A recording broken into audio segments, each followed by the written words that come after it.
আসসালামু আলাইকুম। শোনো মেয়েরা, যেসব মেয়েরা সংসার পেয়েছো, ছেলে মেয়ে হয়েছে, আমি তাদেরকে উদ্দেশ্যে বলছি,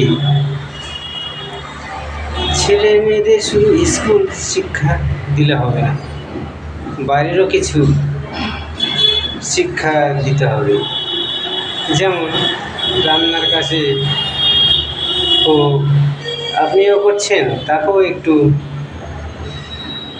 ছোট থেকে বলতে হবে, এটা করো কিংবা এটা করতে হয়, এটা এভাবে চলতে হয়, এরকম একটা বলতে হয়। এমনকি আমরা যে ঘরে পায়খানা ইউজ করি, কলতলা ইউজ করি, সেগুলো দাঁড়িয়ে থেকেও তাকে করাতে হবে। এটাও একটা শিক্ষা।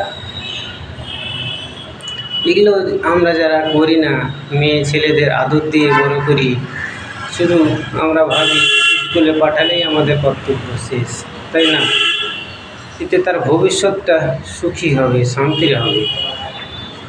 যেমন বাথরুম পরিষ্কার করা, পায়খানা পরিষ্কার করা, কলতলা পরিষ্কার করা, এগুলো একটা কাজ।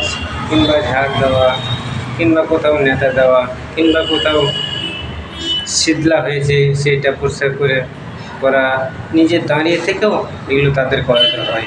তবে তারা শিখতে পারবে, বুঝতে পারবে, তারা তাদের ভবিষ্যতে যে সংসার দিবেন তারা এগুলো করতে পারবে। তাই আমরা এগুলো খেয়াল রেখে